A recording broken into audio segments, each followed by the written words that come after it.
नमस्कार दोस्तों। तो कैसे हैं आप लोग। स्वागत है आपका हमारे YouTube channel mathematics bye Shashi Yadav sir पे। और मैं हूं शशि।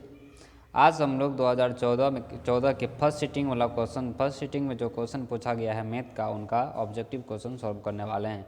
तो हमारे साथ लास्ट तक बने रहिए। चलिए सॉल्व करते हैं। वीडियो बहुत ही मज़ेदार होने वाला है और बहुत ही चीज़ सीखने वाले हैं वीडियो में। तो आप लास्ट तक ज़रूर रहिए, तभी कुछ सीख मिलेगी वीडियो से। कह रहा है यदि अल्फा और बीटा द्विघात बहुपद इतना इतना का मूल हो तो 1/अल्फा जोड़ 1/बीटा का मान क्या होगा। दोस्तों सबसे पहले आप लोग इनका देखिए डी निकाल के देखिए। तो डी बराबर जो होता है वो आप लोग जानते होंगे b² - 4ac होता है। ठीक है, तो यहाँ पे क्या होता है √b² - 4ac होता है। तो डी क्या होता है <0 होता है। आप निकाल के ठीक है, 2 का स्क्वायर करेंगे 4 - 12 हो जाता है। तो डी <0 होता है। तो हम अल्फा और बीटा निकाल ही नहीं सकते, तो कैसे हम निकालेंगे इसका।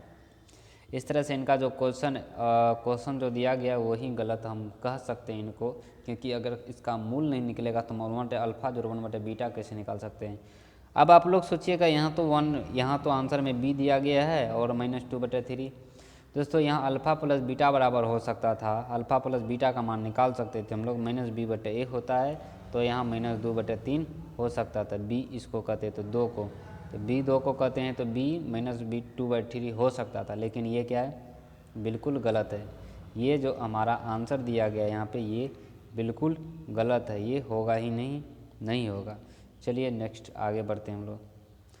अगला कह रहा है द्विघात बहुपद x² - 3 के शून्यक होंगे। आप 2 नंबर क्वेश्चन को देखिए। द्विघात बहुपद इतना का शून्यक होंगे, तो शून्यक निकालने के लिए आप लोग x² - 3 = 0 कीजिएगा।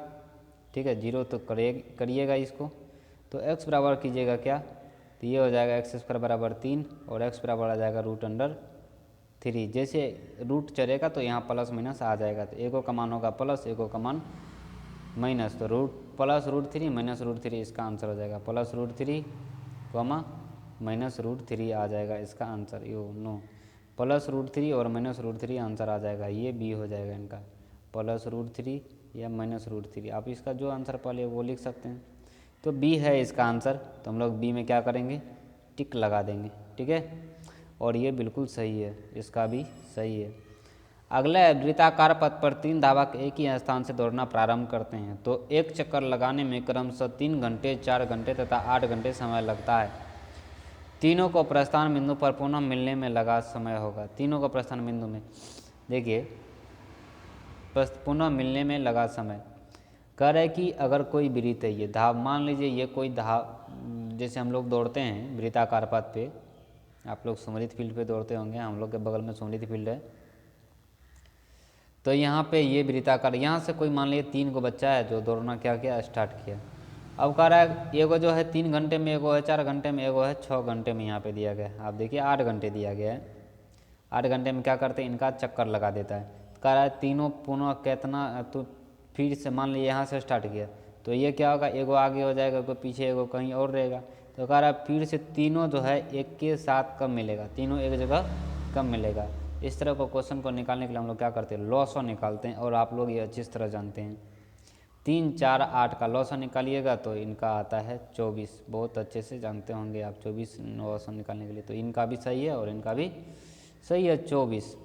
अगला जो क्वेश्चन है दोस्तों वो है 2, 3, 0, 3, 2, 6 का बहुलक होगा। तो बहुलक जो हम लोग कहते हैं दोस्तों, जैसे मान लीजिए आपको दे दिया 3, 2, 3, 4, इसमें बोलेगा कि ये कॉमा दिया, इसमें बोलेगा कि बहुलक कौन है, तो कौन दोहराया बार बार, इसमें 2 दोहरा रहा है, 2 ज़्यादा बार है, तो इसका बहुलक जो होगा, बहुलक हो जाएगा 2।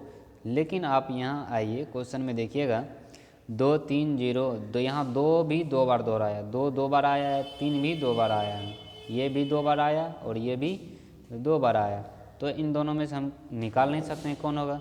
तो इस तरह से क्या होगा कि इनका आंसर, क्वेश्चन ही गलत बोल सकते हैं, क्वेश्चन ही गलत बोल, ये प्रश्न गलत है। और आप अगर 2 या 3 में किसी में भी टिक लगाइएगा तो वो सही होगा, क्योंकि अगर क्वेश्चन गलत है आप किसी में मारिएगा टिक तो वो सही होगा। अगला जो क्वेश्चन है हमारा वो कह रहा है दो समकोणिक त्रिभुजों में उनकी संगत भुजाओं का समय संगत भुजाओं का अनुपात सफेद समान होता है, किसने कहा था? आप लोग त्रिभुज में तो ये जरूर पढ़े होंगे 10 क्लास में, और त्रिभुज को अच्छे से पढ़ लीजिए क्योंकि इससे 5 नंबर का क्वेश्चन बहुत ज़्यादा आता है, 5-7 नंबर, अब 10 नंबर का भी आता होगा। चलिए, इनका जो कहा था, इनको थेल्स कहा था, ये भी सही है, हम भी सही हैं। चलिए आगे बढ़ते हैं। अगला है बिंदु 4A, छठा नंबर क्वेश्चन है। 4-5 और 6-5 को मिलाने वाली रेखा का मध्य बिंदु। मध्य बिंदु निकालने के लिए हम लोग क्या करते हैं, 4 जोड़ 6/2 करेंगे, x1 + x2/2, y1 + 5 जोड़ 5/2, इसका 10/2, 10/2, 5 आएगा हमारा आंसर, 5,5। तो आप यहाँ बी में मार सकते हैं, बी में, और इसका भी बी सही है और अपना भी क्या है, बिल्कुल सही है। कह रहा अब 7वां नंबर क्वेश्चन देखिए, यदि किसी वृत्त की त्रिज्या आधी कर दिया जाए तो पुराने वृत्त तथा नए वृत्त की परिधि क्या होगा? देखिए, कह रहा है कि एक पहले अगर वृत्त का त्रिज्या r था, हम फिर कर दिए r/2, तो इस समय में जो परिधि था और इस समय में जो परिधि है, दोनों का अनुपात क्या होगा? इसका जो परिधि होगा दोस्तों वो हो जाएगा 2πr, और इसका जो परिधि होगा अनुपात में, इसका परिधि हो जाएगा कितना, 2πr/2 हो जाएगा। 2πr/ क्या हो जाएगा, 2, तो 2π से 2π खत्म हो जाएगा, यहाँ r अनुपात क्या हो जाएगा, r/2, r से r खत्म हो जाएगा एक बार में, और ये जो अनुपात में है दोस्तों, ये हो जाएगा 1/1/2 आएगा, तो 2 उठ के यहाँ आ जाएगा, तो यहाँ हो जाएगा क्या, 2:1। हमारा जो आंसर होगा 2:1 हो जाएगा, 2:1। देखिए आपका 2:1 बी नंबर में, हम भी सही, ये भी सही। चलिए आगे चलते हैं। कह रहा है किस घटना का प्रायिकता नहीं होती? तो अब बताइए आप, किस घटना की प्रायिकता नहीं होती, ये तो बताना पड़ेगा आपको। प्रायिकता होती है दोस्तों, प्रायिकता आप लोग पढ़े होंगे, -1 का प्रायिकता नहीं, किसी भी चीज़ का -1 प्रायिकता नहीं होती है, ठीक है। संभावना ये होता ही नहीं, -1 संभावना होता है किसी का, 1 हो सकता है, 0 हो सकता है, कुछ नहीं हो सकता, लेकिन -1 तो हो ही नहीं सकता है। दूसरा जो नंबर 9 नंबर क्वेश्चन है, √2 cos θ = 1 है, तो थीटा का मान देखिए दोस्तों, आप यहाँ से निकाल सकते हैं इसको, कि दिया है cos θ बराबर क्या हो जाएगा, यहाँ क्वेश्चन आप लोग यहाँ से पढ़िए और सॉल्यूशन यहाँ करते हैं। cos θ बराबर क्या हो जाएगा, 1/√2 होगा, किसी को दिक्कत नहीं होगा। तो 1/√2 किसका होता है, cos θ का मान बराबर cos 45 का मान होता है 1/√2, तो थीटा का मान क्या हो जाएगा, थीटा बराबर हो जाएगा, ओ नो, थीटा बराबर जो होगा दोस्तों वो हो जाएगा, थीटा बराबर हो जाएगा 45 डिग्री हमारा हो जाएगा, थीटा बराबर, तो थीटा का मान 45 डिग्री, ये भी सही, हम भी सही। चलिए आगे चलते हैं। अगला है 1 + cot² A बटे 1 + tan² A का मान क्या होगा? दोस्तों 1 + cot² A, इसका जो मान होता है वो cosec² A होता है। आप लोग फार्मूला तो ज़रूर पढ़ोगे किसमें, त्रिकोणमिति में, ठीक है।